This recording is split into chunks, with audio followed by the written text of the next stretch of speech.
Thank you for the invitation. Lovely to be here. This is definitely a different group than I'm used to. Some interested. I mean, I almost anticipate some of your questions, but and so I decided to like open or kind of give some context to thinking about the politics of martyrdom through that perspective. And also, like, I like to do. I like to hear from you, not just like at the end of my presentation, but like I'll try to ask for your input throughout some slides that I'll show.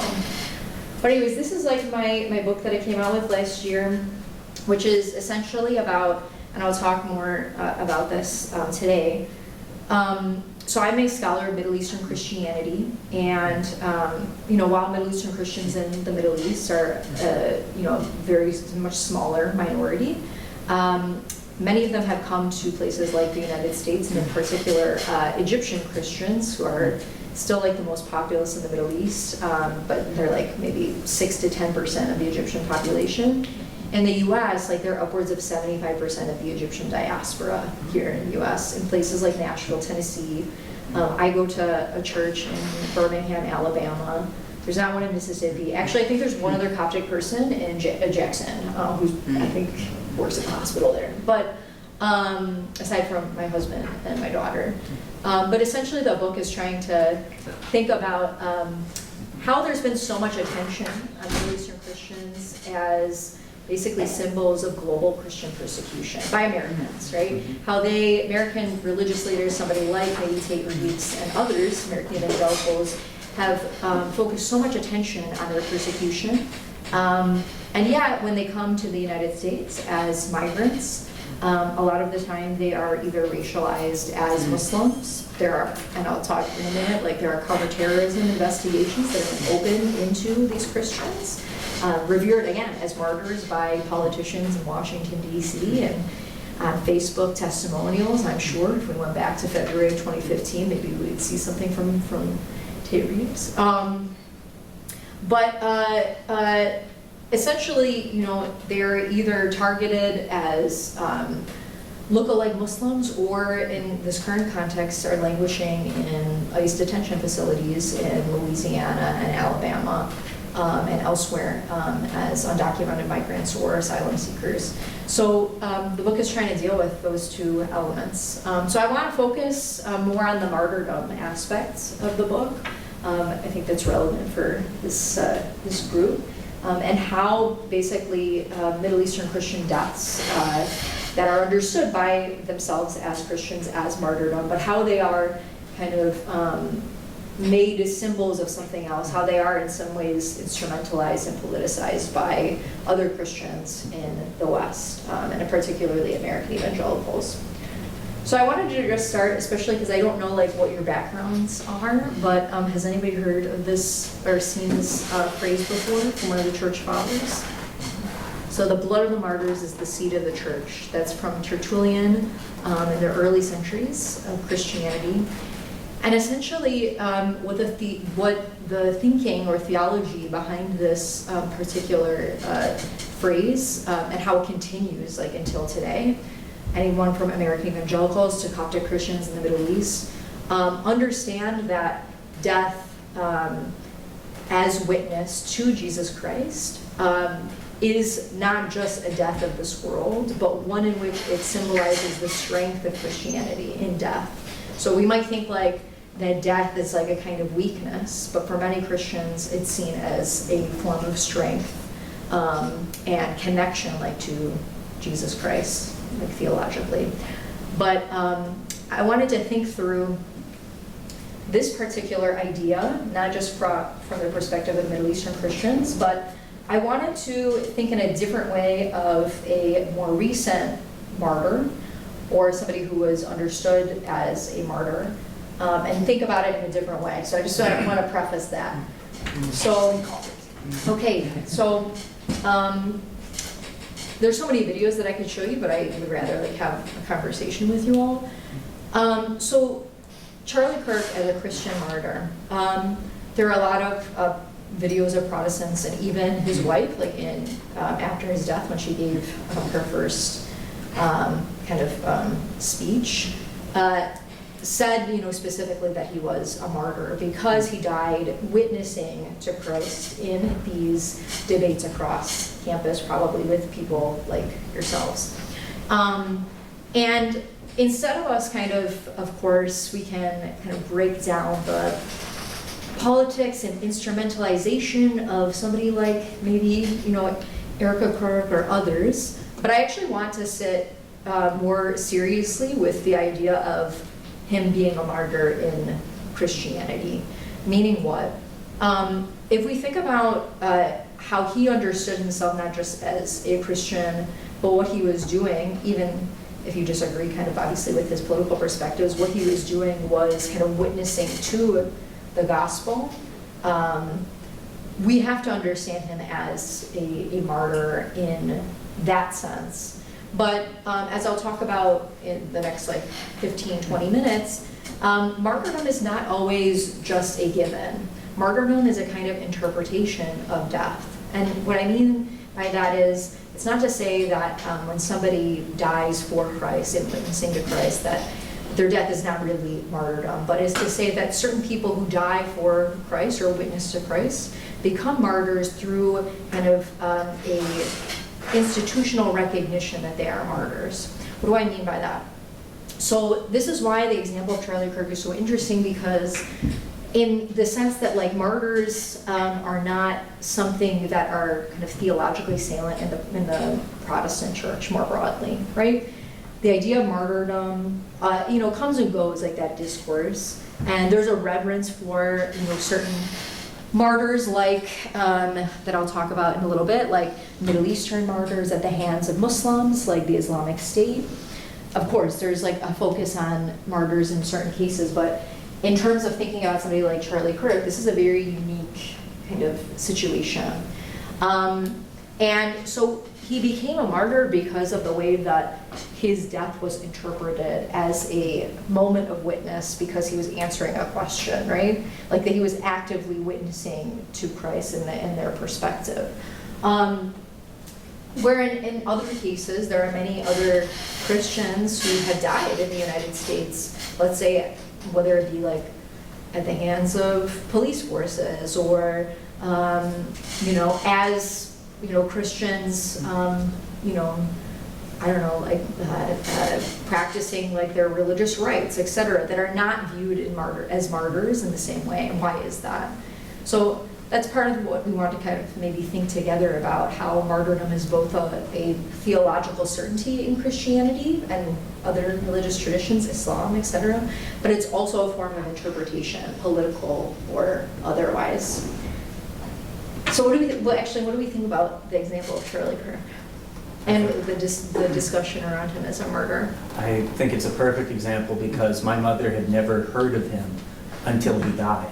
Because beforehand, the only place I was aware he was even popular was among bread tubers and the sort of faux intellectual side of Twitch and YouTube. What does bread tuber mean? It's there was a book called Bread of the Commons or something. What was it called? It was a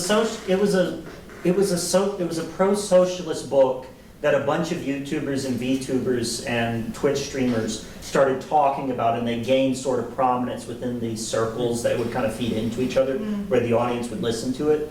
It generally means a left-leaning or a YouTuber or a Twitch streamer that talks on politics. Okay. And that was the only place Charlie Kirk was relatively known as a figure. Obviously, Turning Point USA did its own thing, but the only place you heard his name regularly said was among that kind of circle of debate. Interesting. My mother, you cannot say anything bad about him now, because he died a Christian saint, at least among her and other people. There was an issue at her church. And your family's Protestant? Yes, very Protestant. And in fact, my dad's church, he's a pastor, his church is 50-50 black and white. It is very difficult for some of the old white women to not talk about this type of thing. You have to tell them not to talk about it, because they will get into arguments with people. Any other thoughts about this? My mom also didn't know this guy. Very, very similar. I guess I wouldn't have considered him a martyr before. That wouldn't be my first go-to. probably mostly because his last words were about gang violence. But so like if his last word was talking about And Jesus, trans people and shootings, if his last word was about like Jesus or something, you know, I could see. But That is the I know best that's not- part, though, because the people that consider him a martyr never saw any of that and didn't follow it. The image is clean. yeah. I guess if they didn't know, like, he was Horribly racist. horribly racist for sure, but like telling a specific line by like created by like a team of people. I don't know. Probably that's not what they're getting, and they probably just he's Christian. He was shot. And married. He was a father. He was a father. He was a loving father that was always there for his kids. Yeah. On canvas, but I'm like your parents in the sense that, yeah, I was not his target audience, and I really did not know very much about him. What I found most remarkable was afterward on social media. If you had, it seemed like there was two different people that lived because you were getting two different pictures depending upon. It seemed to me the people that lionized him, they considered him to be, you know, this man of principle. He never backed down. And people Even when he think was that that's wrong. a character that see that as a virtue. Obviously, they lionize him. For me, that's a character flaw. When someone's not self-reflective, and I'm not sure if I could ever find YouTube video of him saying, you know, that's a good point. I never thought about it that way. And because I doubt that I'd ever find that from him, to me, that's a character flaw. And it depends, I think, how you see that kind of a personality determines whether you think this person's a martyr or you don't. So it's, yeah, so you're talking about perspective. I guess, let me say this though. So many Middle Eastern Christians, I'm talking about, you know, I work between Egypt and Iraq, so between even these two contexts. A lot of his videos, I knew actually of him a lot because my husband's Egyptian, as I mentioned, and he's Christian, and he obviously is very engaged in apologetics. And so I've seen his videos translated, obviously clips of the videos, translated into Arabic.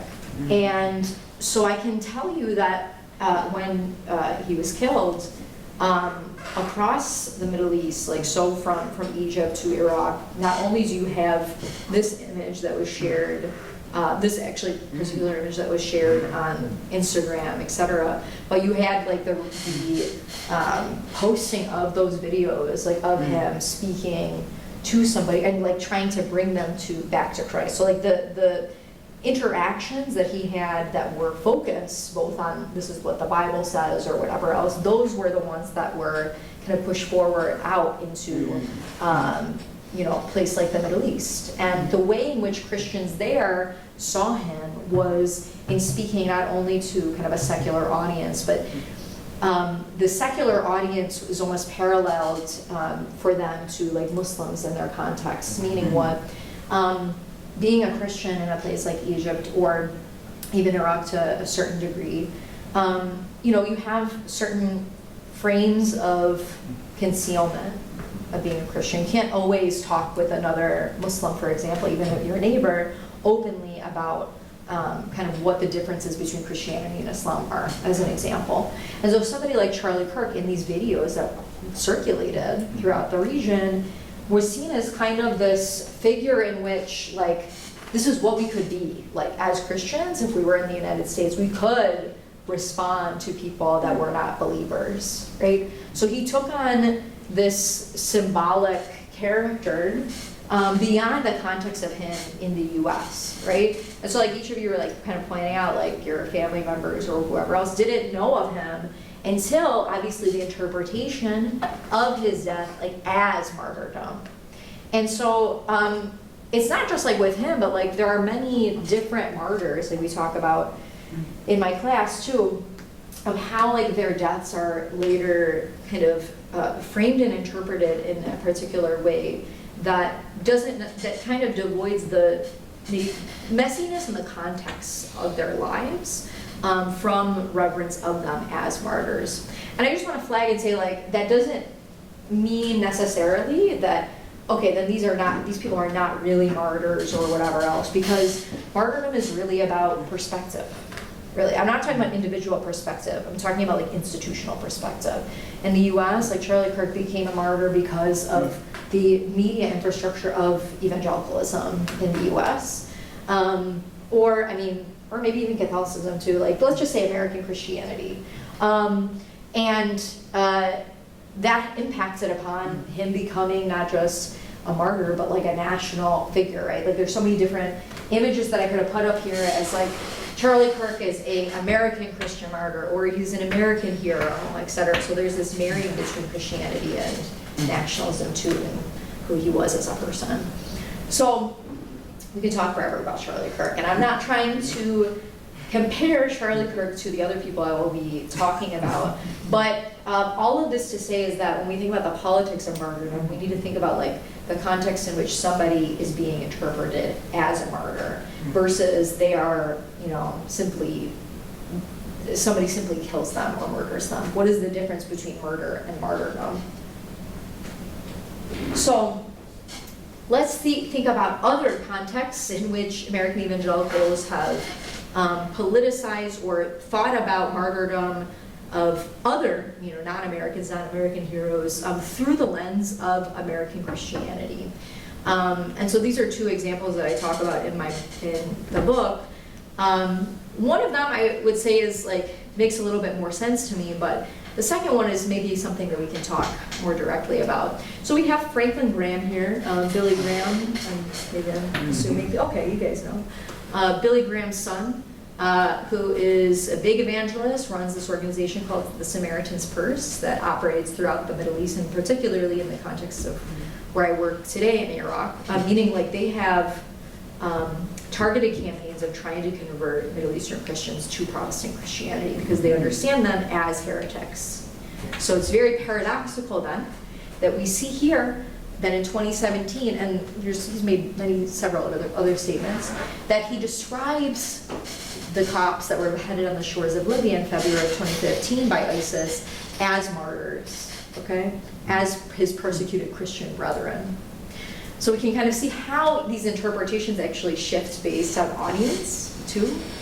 But this one in the top right-hand corner is one in which I can't even, I can't defend it in any way. I'm going to be honest with you because it is so offensive. And why is it so offensive? Because, so we have Eric Metexas. Do you guys know who Eric Metexas is? Okay, all right.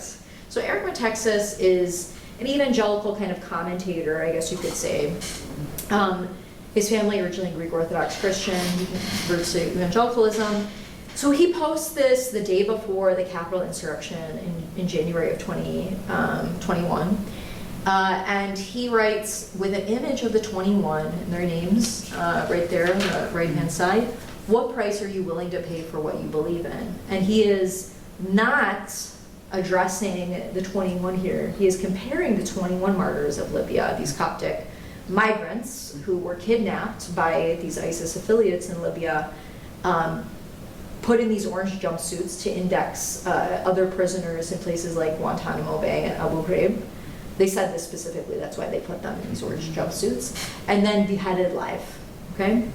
Compares them to those that would eventually the next day go to the Capitol, okay? So when we think about, so obviously I have my own personal opinion, okay? But if we're going to like think seriously with Eric Metexas here, without me giving an answer, if we're gonna, give him the benefit of the doubt, how is he interpreting these two contexts together? How does he do that?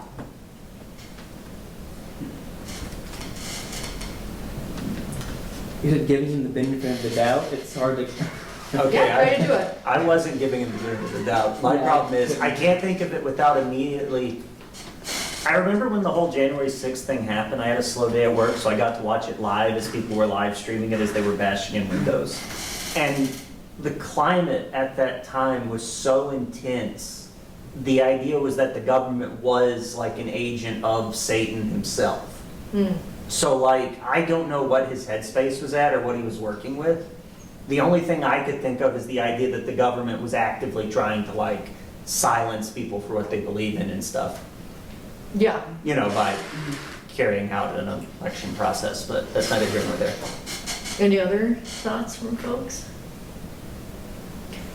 So, again, if we give them the benefit of the doubt, we have to understand that both Franklin Graham and somebody like Eric Texas are not just seeing like the image of the 21 and like being like, oh, I can use it in this way. They actually see them as persecuted Christians like themselves as persecuted Christians in the United States.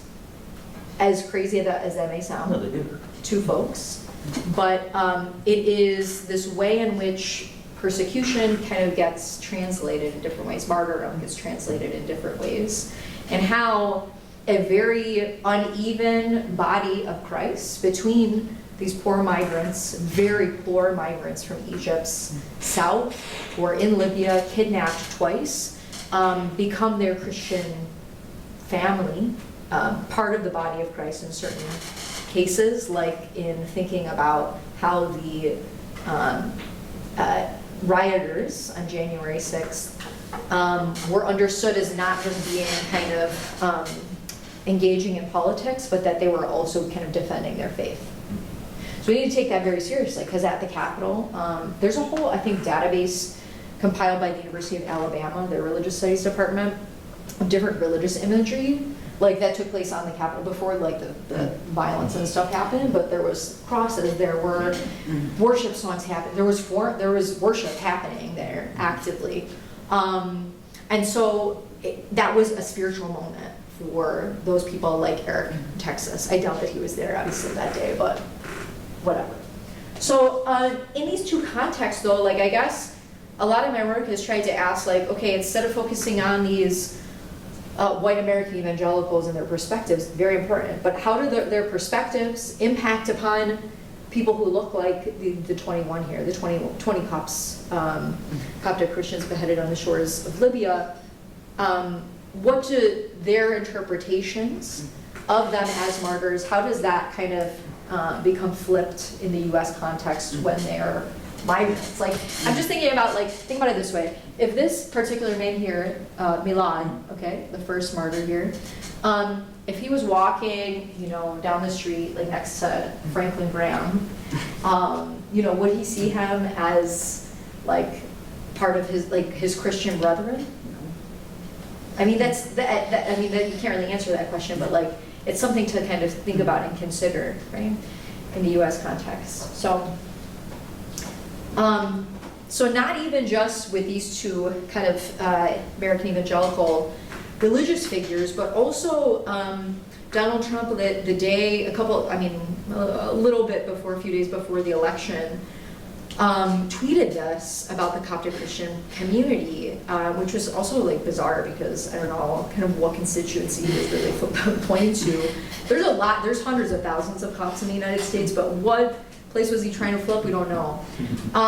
But he frames both the Coptic Christian community as like persecuted. They endured a lot for their faith, etc. But most importantly, he's connecting them not just through persecution, like that there's persecuted Christians here in the U.S. and there, but also that they share the same family values together. That Coptic Christians and people like American evangelicals share the same family values, social values that make America great again.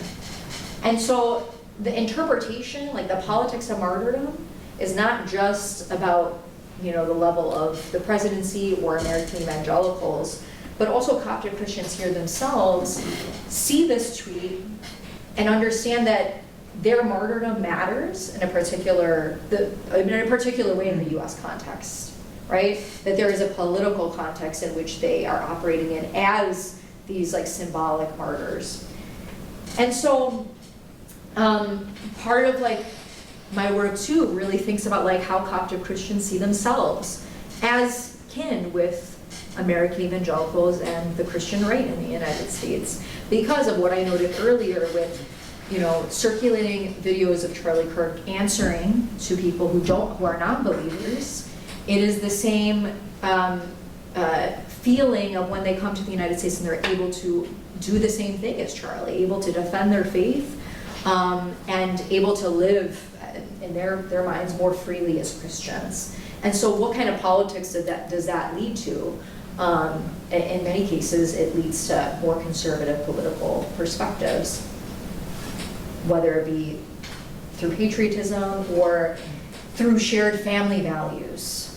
This was a particular initiative that was in New Jersey that focused on basically like school vouchers for kids, because they were against the incorporation of a LGBTQ curriculum in public schools.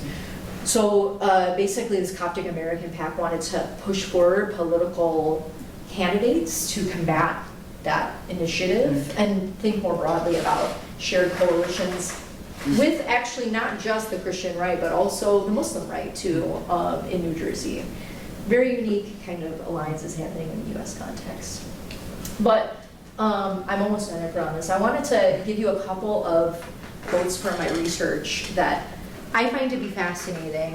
When we think about the transnational politics of martyrdom, we can see how much the draw of the United States' perspective even shapes this particular quote from a Coptic Christian priest from Egypt who comes to the US, and he's asked a question at a particular youth meeting about how can we as youth deal with things like gay marriage and LGBTQ rights. So his response was this: in my opinion, remember he's from Egypt and they deal with bombings and stabbings and things like that against Christians there. So he says that you have more persecution here as Christians than we do in Egypt. Here you have a secular society that imposes demands on you as Christians that are against your faith. In Egypt, we may have a terrorist come and blow up a church, but it doesn't affect our faith. You all are more of a minority here than we are there. So that's from somebody who lives in Egypt coming to the US and saying this to second generation people. So what about a second generation candidate, a part of this Coptic American Pact? I thought that this would be also interesting to share too. So this is what he said to me in an interview. I'm sure you heard a couple of years ago when the church blew up in Egypt, there was a bombing that took place, several bombings that took place in Egypt when I was doing field work in 2016, 2017, and all those kids died. That night they were buried in the same church. In the United States, Christianity is also under attack, but in a different way. The Coptic community comes here a bit more emboldened. They're not afraid to share their religion now that they can. Again, it's connected to the ways in which, sharing of translated videos of Charlie Kirk for Copts in Egypt and those Copts that are kind of first generation new migrants in the diaspora, sharing these videos translated into Arabic. It's that phrasing, that they're not afraid to share their religion now that they can. So it's very complicated, and thinking about the kind of multiracial understanding of, or what we should understand is the multiracial kind of understanding of the Christian right in the United States and how martyrdom and persecution is interpreted amongst all of these different kind of actors. So, okay, I promise you this is my last note. So obviously there is real serious violence and persecution that does happen in places like Egypt. This is blood from one of the victims of the bombing that was just mentioned there in December of 2016. The church put up on display plexiglass to preserve it, and we see little pieces, little notes that are essentially prayers, trying to have connections or intercessions from those people who are martyrs who become instant saints because of their martyrdom. That's why somebody like Charlie Kirk is understood as a saint martyr. That even if Protestants don't have an understanding of saints for the most part, Episcopalians and Anglicans are a little bit different. But it's a part of the lineage of Christianity. So we have real persecution and real martyrs. But my question, I guess, to you all is martyrdom always, about its spectacle of being beheaded or being blown up by a bomb, or is it also, can it be languishing in ICE detention and dying in ICE detention?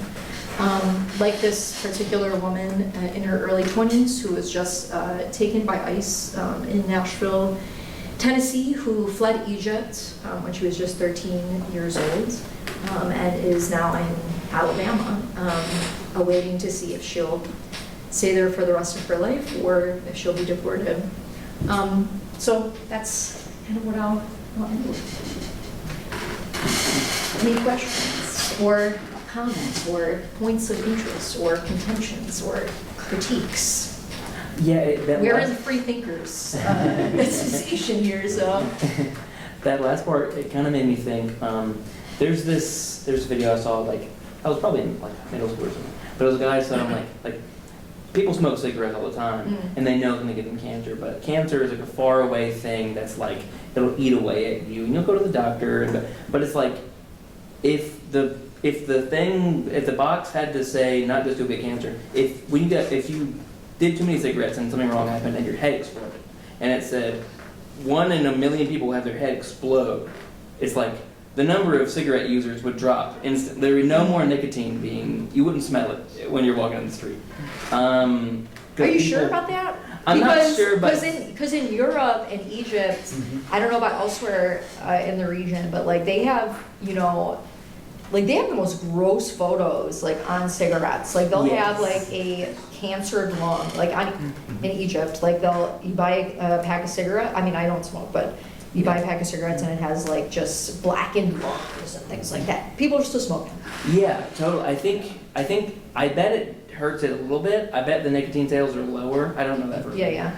And it's like cultural or whatever. But like, I'm sure it affects it a little bit. But again, if it had an exploded head, I wonder what the stats would be. Like, oh my god, my head will explode versus, oh, I gotta brush my teeth more. Like you kind of like think of that's like a long term, like an instant. I've heard that there was some study that instant like pain or death is like whoa, versus, I mean, you see ICE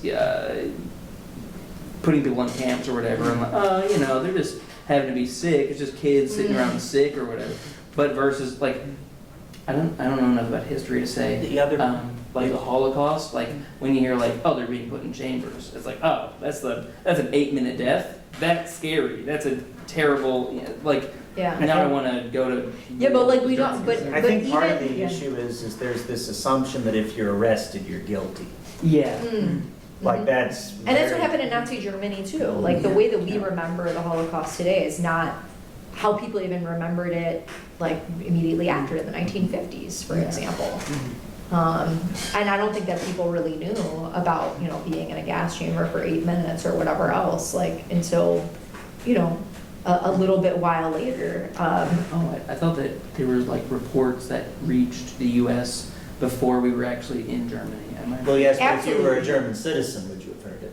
Oh yeah, no, I meant America. No, but even America, like think about it this way, like we have so many reports of like how terrible these ICE detention facilities are. Yeah. Right, every day, like there was just, I think like a 2-month-old baby who, was near death, because there was a report about it, they released him or her, I can't remember.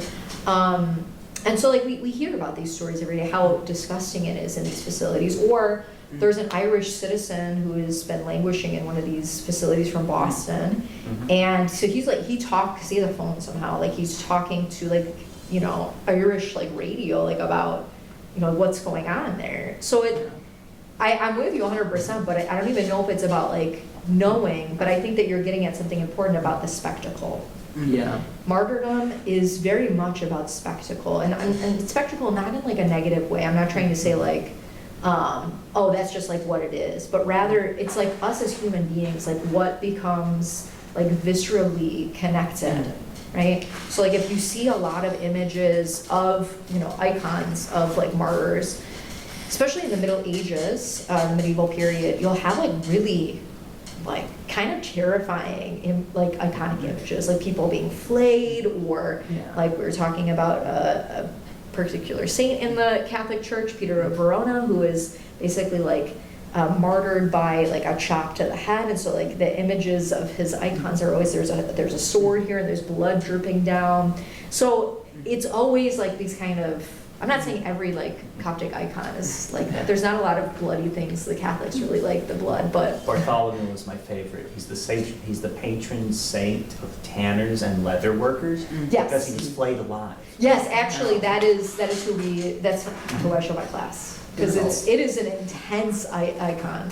There's also the saint of archery was one who was Sebastian? Yeah, he was like shot with arrows. Yes. He survived that encounter of it, but his like imagery is always with arrows through him. Like, Yes. Fun as if they were fact, he always actually working. became a little bit of a gay icon in the gay scene, purely because all of his artwork has him tied up in this sort of defenseless pose, and it kind of sort of became sort of symbolic of like, oh, this is how I feel being persecuted for being gay, sort of. Oh, I didn't know. Okay, I did not know that. This actually Interesting. does go back because the actual artists who did draw him were, I don't know if they're gay, but like he became a symbol of like effeminate beauty like within men.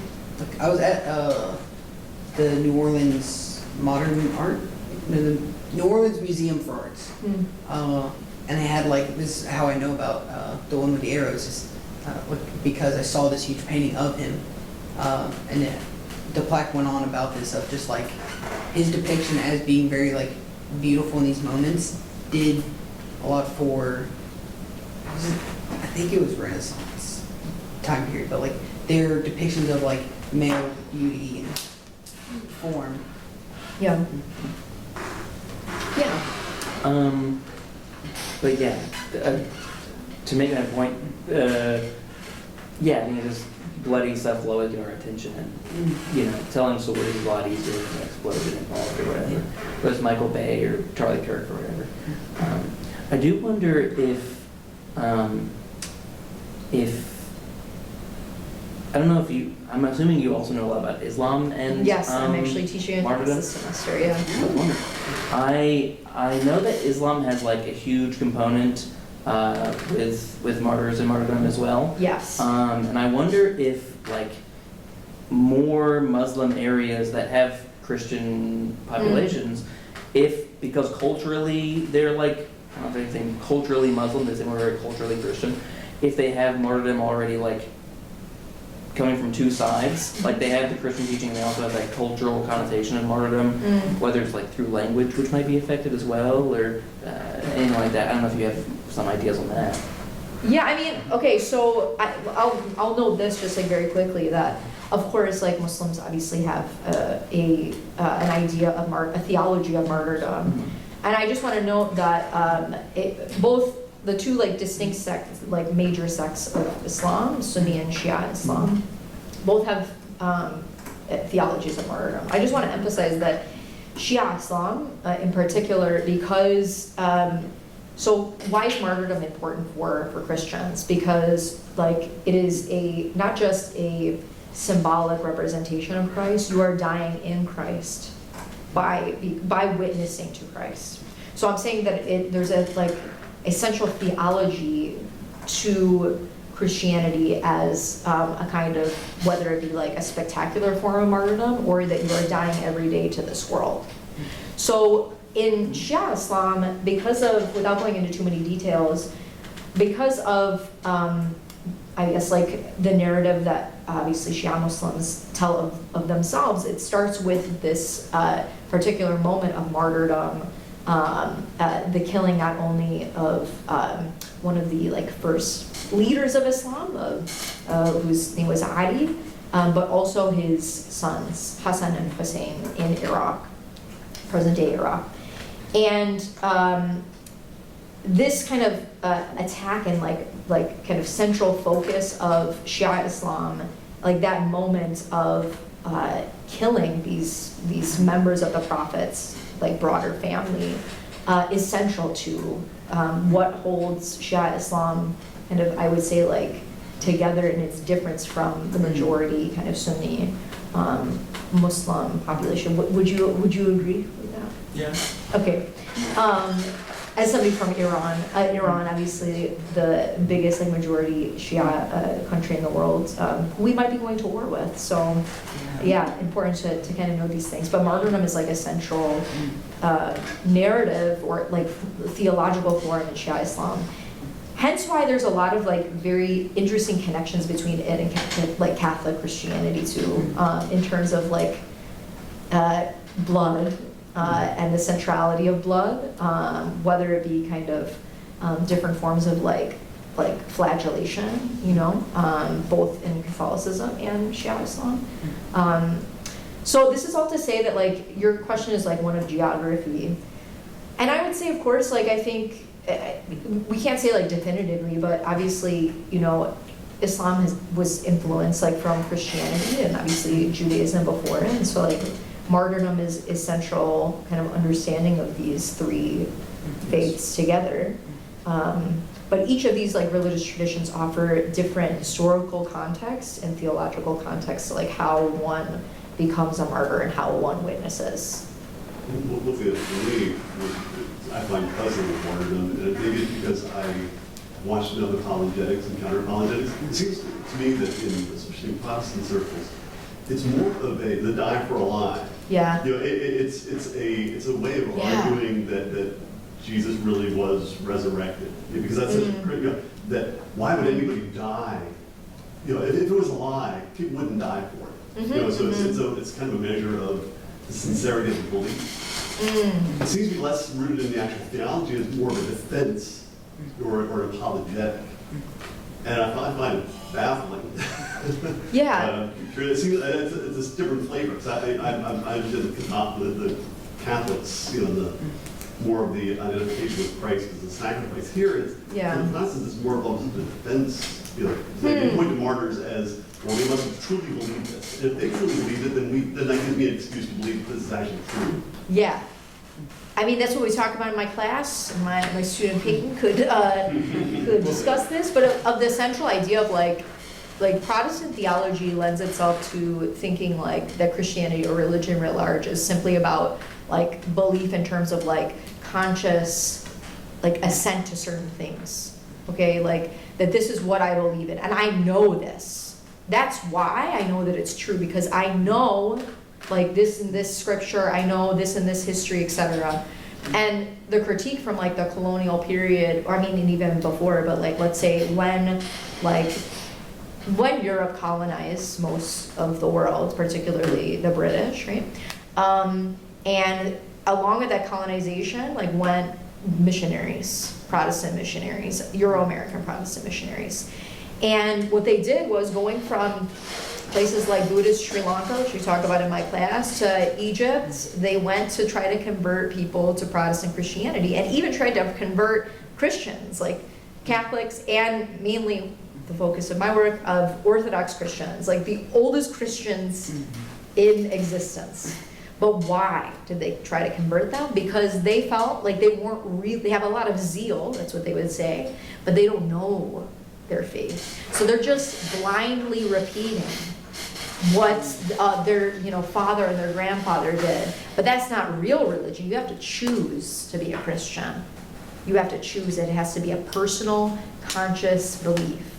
And so what does that do to like the rest of the world, where different religious traditions don't operate off of that particular theology, which is very individualistic and actually leads to what we were talking about at the beginning of like our discussion, is it leads to a lot of like really, I'm gonna say like bad social conditions. When you think like, for example, when you think in the US context, there's like a bunch of cases that are going on about social media right now and like how they're addicting, et cetera. Like Mark Zuckerberg just went on the stand, I think yesterday, about this. The argument will ultimately end up being, whether it be that or opioid addiction, that that person individually chose to do that. And so it is their fault, not the conditions that led them to that choice or the kind of coercive practices, etc.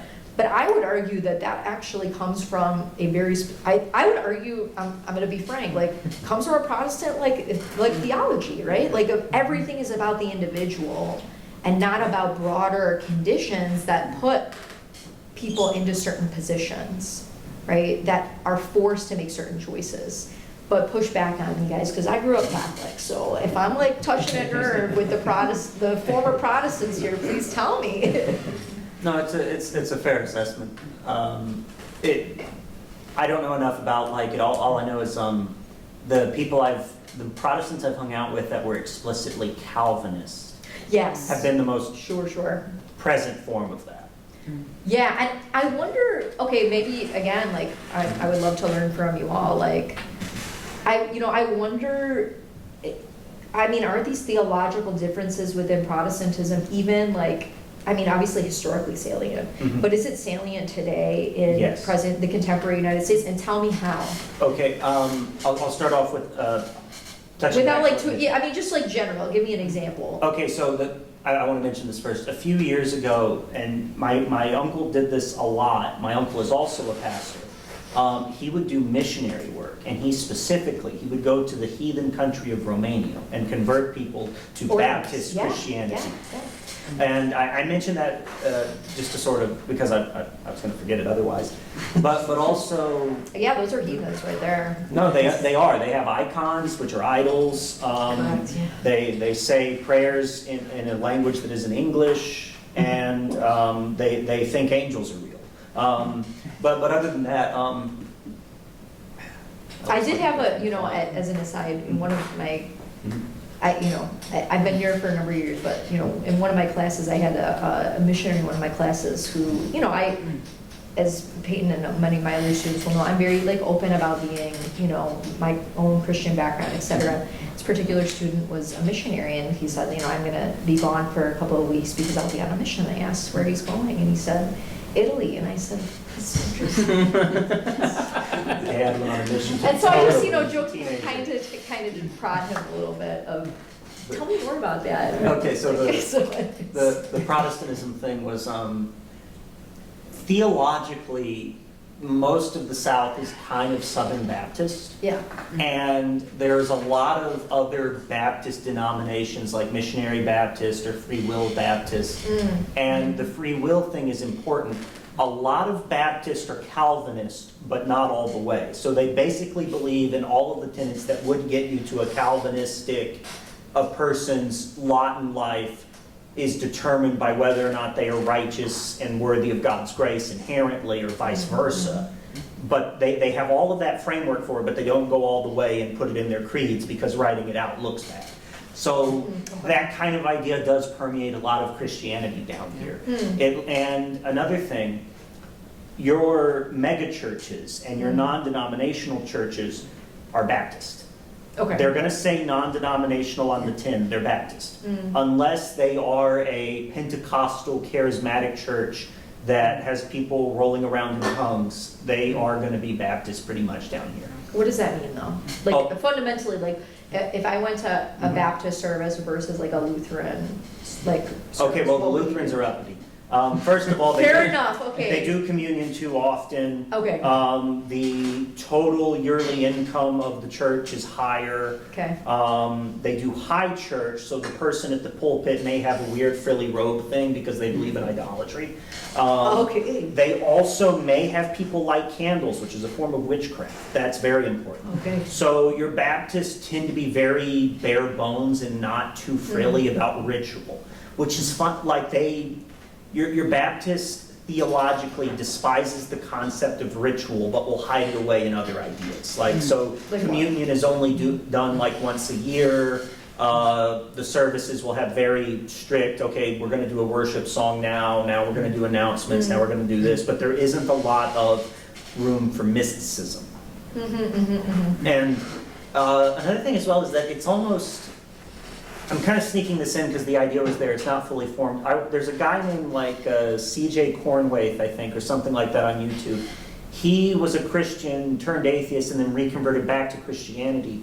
But he has a lot of really good videos on Christianity as like a cultural idea. And he was talking about how Christianity in your evangelical circles is not some sort of cultural tradition you receive from your parents and incorporate into your identity. It's, as you were mentioning earlier, a set of maxims, a set of belief statements. Yeah. And the more conservative Baptist churches will have their creeds written on the wall and their statements of faith. And if you disagree, you're going to have to go down the road. Yeah, so it is like about, I mean, again, it's not to say like in the Catholic Church or the Orthodox Church, there aren't assent to certain things. That's why we, say that. Oh, they practice witchcraft in the Catholic Church too. Well, they're, Well, they say magic words. yeah. Yeah, also in one of my classes too, is described as a cult, and because we were talking about, I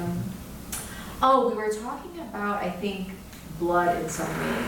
And we talked about symbols, that's what it was. And I said, well, if we think about like the blood of Christ for Catholics and Orthodox Christians, it's not a symbol. It is the actual blood of Christ. And so one of my students had said like, oh, well, Catholicism is a cult, so that doesn't necessarily matter. Occult or a cult? No, a cult, I think. Why, is there like a... Well, a cult, are you saying a cult like OCCULT or? No, Article A. CLT. Okay, gotcha. Yeah, and I thought that You could make the argument for both on sitting in kind of this Protestantism basket. Yeah, I mean, I think that I just had never, as somebody who is born and raised in the Northeast, and like there are huge Catholic communities that are there, I just had never really heard that like kind of directly from somebody, like as a statement of fact. Yeah. There's not a lot of room for diversity of thought in your more Baptist traditions. Yeah, it's almost like as an anthropologist, like being in like a predominantly like Baptist or like evangelical area, it's like always discovering like new things like every day about Christianity. New reasons everyone is acting like they're traumatized. Yeah, I mean, I can't say to that much. It's more of like the theology, and then just kind of seeing how, like, as I was saying, like how American consumerism is so unique in comparison to like other global contexts, right? Like, and I think that there is, a kind of a secular, and what I mean by that is like an invisible kind of theology underlying that affects all Americans, whether it be Muslim, evangelical, Catholic, whatever. One point, that underlying thing not mentioned, one huge weakness of your more Southern Baptist, it's an incredibly intellectually barren form of the religion. Like there is no, because of its constant rejection and tearing down of other denominations as inferior of itself, it denies pretty much any historical legacy of the tradition without having to completely reinterpret it. In fact, my uncle that was a missionary, his source of theological wisdom is Al Mohler, a staunch Calvinist head of the Southern Baptist Theological University. And I've listened to his YouTube and podcast, it's not that good. But I did want to mention, and this goes back around, you mentioned Charlie Kirk was popular in Egyptian Instagram as this Christian figure before he died? Yes. Okay, that's what I wanted to mention. Yes. While he was popular in the breadtube space as a sense of criticism, he was also popular in what was called the manosphere, which is, your Andrew Tate's and them. Yes. Because he represented that like traditional Christian masculinity. Absolutely. I think that some of the videos that would be translated were along those lines, but a lot of the videos that, like the interactions that he would have with students and other people from the audience, the ones that would be translated would actually be when he does like speaks directly about Jesus Christ and the Bible. Okay, right? that's interesting because that was so seldom. Yes. I mean, yeah, like so the reason I bring him up and like this connection to Middle Eastern Christians is like I find it to be so strange that he would become such a figure for these youth like across the region. It wasn't older. Oh, how old? We're talking about like late teens to like mid 30s. Oh, okay, that's because he's a meme. Yeah, but it's also that's what I'm saying, Instagram and Facebook, where these videos are being circulated, and also translations of things on Fox News, like about persecuted Christians, right? Like Christians in the Middle East, like understand and have a lot of family members in the U.S. and understand themselves as persecuted.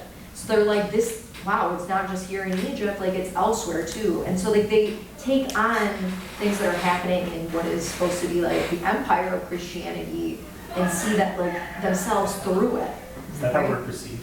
Well, no, I just came up with that. No, it's at it. But I mean, so there's this other aspect where, and this is going to be like, not, I don't know if this is true fully, but like the Middle East is also like bombarded with like American propaganda like Yes. all the time. Yeah. And I So specifically, you're wondering how often he was retweeted by CIA?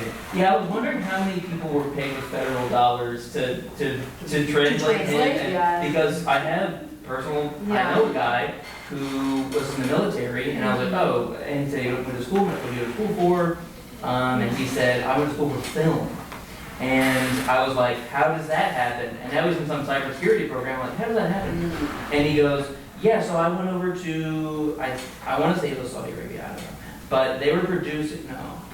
Where was ISIS? They were a lot of Iraq or places. Syria. Yeah. Okay. Well, he went somewhere that ISIS was, I don't know, and he was producing propaganda yeah, to like the general populace, putting on Facebook to de-radicalize or like push people towards, I guess, Shia maybe, whichever one.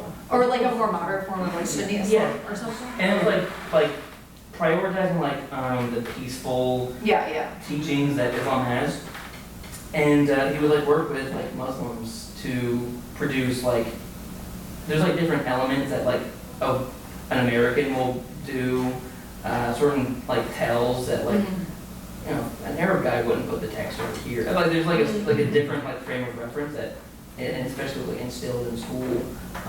But like so like I wouldn't imagine it's impossible that there's also either federally funded or at the very least I don't know like about federal funding. This is I mean, one- maybe. I don't know. Okay. I didn't know Yes, they but would not in do the way that. he's thinking. Charlie Kirk, before he died, so, the first organization he founded was Turning Point USA. Yeah. He also founded Turning Point Faith, which was an explicit Christian organization, and their goal was to provide resources to churches. So explicitly, if you were a church and you wanted resources to explain social issues to your congregation, they would provide you with pamphlets, lesson plans, Sunday school guides, videos, and things like that. And Turning Point Faith on campus sponsored an event where they had Frank Turek come and speak, actually. So, Who's that? he's a washed-up apologist from the 2000s. He's an Okay. asshole, don't worry about him. Okay. But they had him come speak about a year ago. And then when I say he's an asshole, I mean, I asked him, do you think stoning's always bad? And he would never answer it. And he finally said, I think it's okay if God says it, but whatever. Interesting. He's a divine command theorist. It's all useless talk, but still. Yeah, I just, okay, as somebody who's not a Protestant theologian or kind of knows the intimacy of like these like theological differences among Protestant Christianity, I find it so interesting how non-Protestants, how Middle Eastern Christians or other kind of non-American Christians like grab onto certain things. And the reasons that they grab onto certain things as interpreted through their own kind of context, political, social, and cultural context, like for certain themes. So it's almost as if it becomes like decontextualized from its like own like power in the U.S. context, right? So somebody like this, as an apologetics person, okay, would be deemed almost like a hero to many Coptic Christians or Middle Eastern Christians. Why? Because he's defending the faith, even if aside from listening to, because it's not about the details. It's like he's trying to defend it from secular-minded people. But I mean, I don't think that Middle Eastern Christians would think about the opponent as secular, but like think about like how the secular person and the Muslim can be like kind of interchanged with one another. That's actually one thing I wanted to ask. How many of these sharings of Christianity or whatever were there that Charlie Kirk was that I don't know if there's a way to get data on it, and I am interested. What specific clips of him talking about Christianity were there? Was it him mentioning like, as a Christian, I believe X, Y, Z, and then it was cut before he said, and this is why women shouldn't have jobs generally, because they can't handle a job, because God made them inferior to men. Not that they're less valuable, but they're inferior, because he would say stuff like that all the damn I should time. have did this research before I came here. And I had then- them all saved in my Instagram. He would say shit like that all the damn time, but then right before he'd preface it, I believe in the Lord Jesus Christ.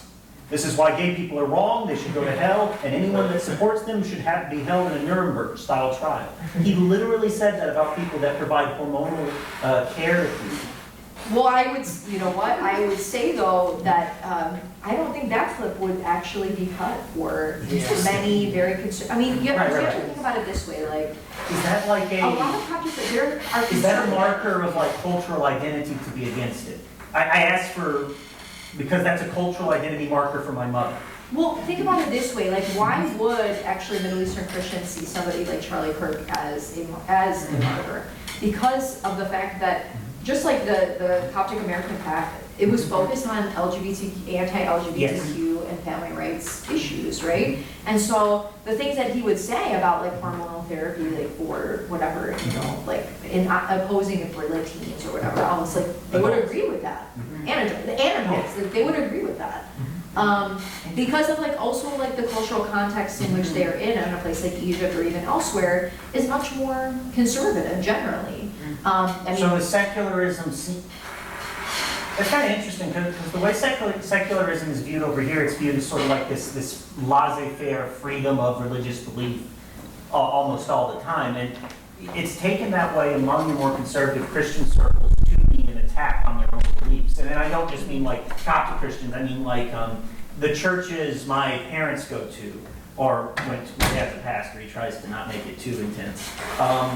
But those churches do see any attempt by legislative bodies or the government or anybody to even promote something that would be kind of pluralistic as an attack on their beliefs. yeah, So yes. I kind of rambled for a bit. How is that also an identity? To sum up and to kind of crystallize what I'm saying, a few slides ago you mentioned a quote where they were comparing the bombings they were suffering in Yes. Egypt to a legislative policy they were seeing. Well, Like what? essentially, what are you asking? I want to ask, how does the legislative policy of a secular nation be interpreted as something that is attacking an identity? Because they don't have to engage it. Right, but Like, you don't have to get gay married. sure. Honestly, it's also really interesting that, like, I remember in like fall of 2017, I was in like a youth meeting in Cairo, and they were, I mean, they're just Egyptians in this youth meeting, talking about like the dangers of gay marriage, but like, The danger. obviously it's not happening in Egypt, so they're thinking about like the dangers of gay marriage in the U.S. context, but they're like, When you say dangers to them, or? dangerous to their Christianity. And like, so this is my point that I wanted to make, is that you would think that, you know, as a Christian minority who has experienced persecution in Egypt, violence against the community, discrimination, systemic discrimination, you would assume that coming to the United States as a place that has freedom of religion, that they would simply want to be equal to everybody around them. Maybe they're grandchildren. But it is not seen as a place of religious freedom, but rather Christian freedom. Ah. So coming to the United States is a way for them to become a part of the majority, to live freely as Christians, which also means that they're free to finally also talk about Islam the way that they want, to say certain things about Islam that they can definitely not say in Egypt because you could go to jail for it. And I'm not trying to say, again, I want to flag, like, this is not all Egyptian Christians that carry this, okay? There's a whole group on Instagram called Progressive Cops, COPTS. If you want to follow them, they have all the variety of progressive like causes on there. But Devin, you look like you would remember. What is the name of the Chinese religious minority that runs the Epoch Times? is it F? Falun Gong. Yes, thank you. Yes, that reminds me, because they a contingent of them left China due to religious persecution and immediately set up a right-wing newspaper.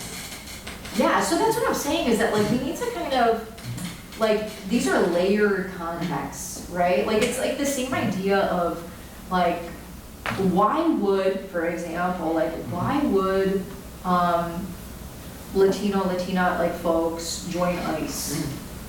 Or if they're, like, formerly, you know, asylum seekers or whatever, like, that makes no sense, like, in like, a logical brain, right? But people are messy, and they also operate based off of, like, They'd also, historical traumas. they'd also have to like contextualize themselves as an oppressed minority still. Yes, and part of coming to the United States in some ways, it's not just about, like, obviously for Coptic Christians, it's about Christian freedom, for sure. That they can actually focus on their Christianity and disparage Islam all that they want. And they won't go to jail. Actually, it'll be championed in the US context. We have, like, a whole congressional hearing right now about how Sharia law needs to be banned, and it kind of recurs like every 5 years or so. And they don't understand what Sharia, like, is in and of itself at all. It's just this, like, placeholder for Muslims. It's the guys wearing the black clothes behind the orange fellows. Correct. That's exactly, that are faceless and just like these objects of danger and risk. But it's a lot more complicated. It's not, racially, it's not black, it's not even black and white. It's much more layered and, like, connected to, like, history and trauma in, like, their homelands that then gets translated here in a very different way. So, I think what's interesting about that is that, in that way, I think they do have another, like, welcome home in, like, American Christians, because I think they are very similar in that a lot of their messaging is about, like, freedom of religion, but anytime, like, they back, or I should say, like, when I'm saying, like, Christians, I mean, like, large evangelical, like, political, like, blocks, they will often back, like, right-wing things, or, like, in Mississippi a lot with, like, prayer in school stuff. Like, they want to be more Christian in government rather than just being non-religious in government. Like, they have that same kind of idea of it being a Christian nation more than a secular nation. yeah. I mean, and a lot of Coptic Christians want that. A lot of Middle Eastern Christians want that. I always find a way to bring this back around to the Cliff and Stewart Connect Lee visit.